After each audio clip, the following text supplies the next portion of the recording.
I want to know if you've ever noticed how people kind of change whenever they feel threatened. If you've noticed, it's some people be in an argument with, or in a fight with, or just a heated debate, they go silent, might even crack a joke to try to diffuse the situation. It turns out that there are essentially 8 specific patterns that we fall into, and you're running one of them every single time that something hits you wrong, or you feel like you're not safe in a situation, or you feel like you need to defend yourself or something like that. And once you see them, once you really see them, you're never going to be able to unsee this ever again. Each one is essentially a survival strategy that a kid worked out long before they had words for any of this. Maybe being cute diffused dangerous moments at home, and that kid eventually became a puppy. Or staying inside a group just felt safer than being alone, and that kid became a sheep. Or the only way to make a threat stop was to hurt it back even harder, and that's the kid that became a porcupine. These patterns get installed early, and they get refined through thousands of repetitions as we grow up. And they tend to be pretty stable for most of our life, unless we do real work to expand them and make us less reactive to those tendencies. These aren't pathological problems. They're old solutions that are just still running in the present. And this system that we're talking about today is officially called the NCI Animal Behavior Chart. It's developed by Chase, like most of the models at NCI. And there are 8 responses, which are grouped into essentially 4 big categories. Category 1 is connection. These are the animals that handle threats by reaching toward the other person instead of pushing away or trying to fight them in some way. And the first one is the puppy, who really works off of innocence.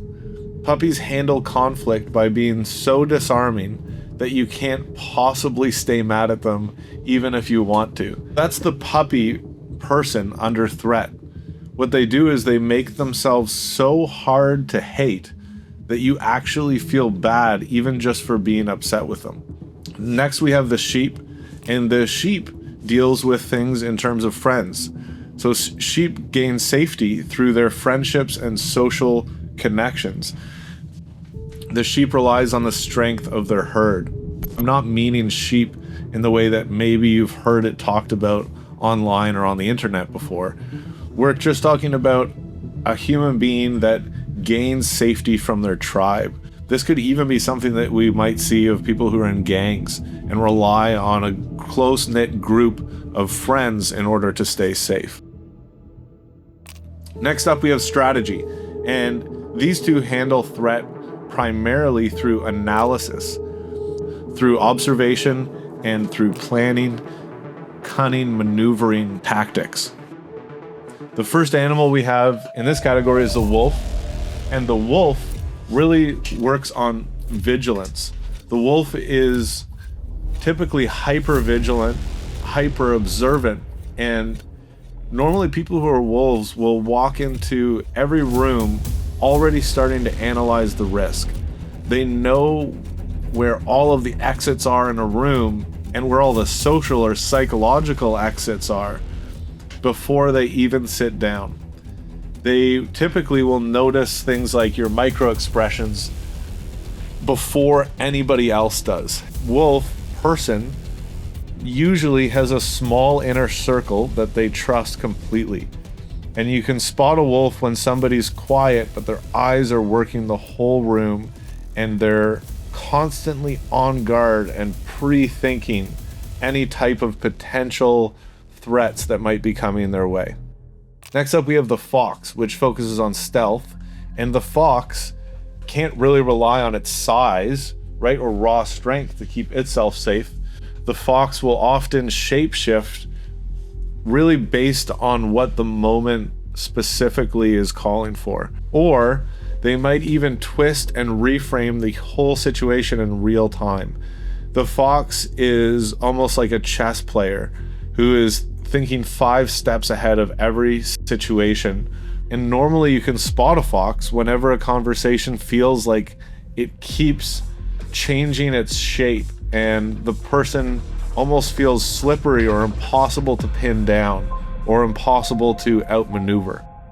So this brings us to removal, and in removal we have two animals that handle threat by trying to simply get away from it. The first one is the rabbit, which focuses on retreat, and a rabbit's strategy really is quite simple. When the rabbit feels threatened, they essentially leave.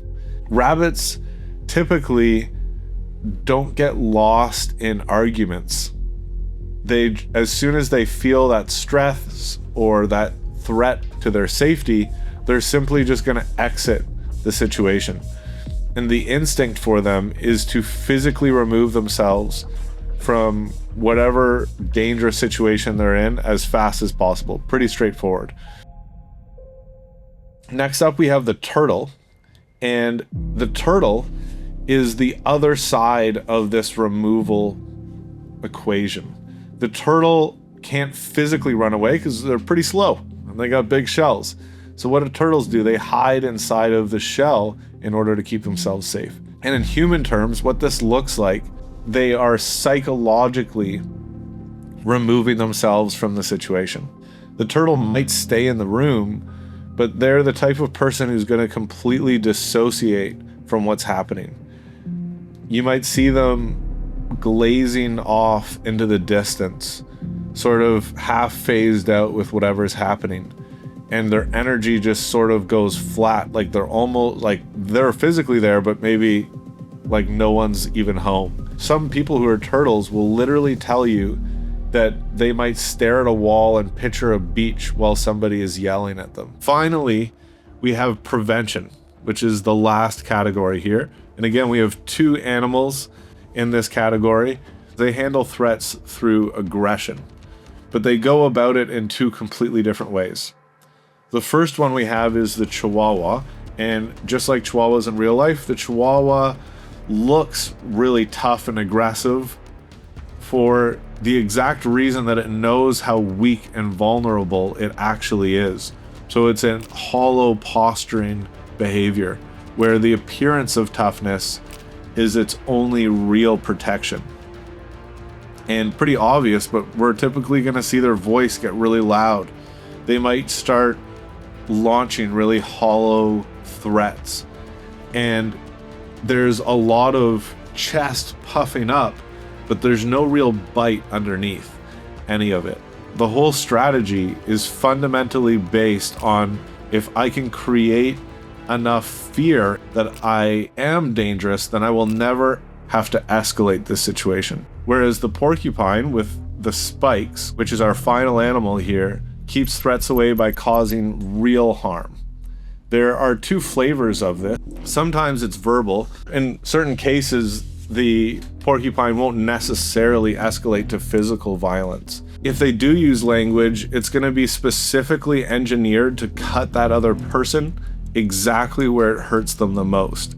And it will be designed to create real, lasting, substantial pain in a matter of a few sentences.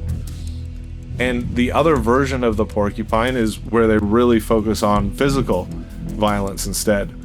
And that often goes much further than anybody was expecting based on the general situation. The porcupine essentially isn't usually a big talker in conflict. They're generally going to go pretty quiet, and then the moment they feel truly threatened and their life feels really unsafe, they're going to escalate extraordinarily fast. All of their actions will be directed towards creating the maximum amount of pain in the other person as quickly as they possibly can. You can spot a porcupine when somebody goes unusually still and quiet under threat, but you're starting to see body language gestures that we'll typically see in pre-violence indicators.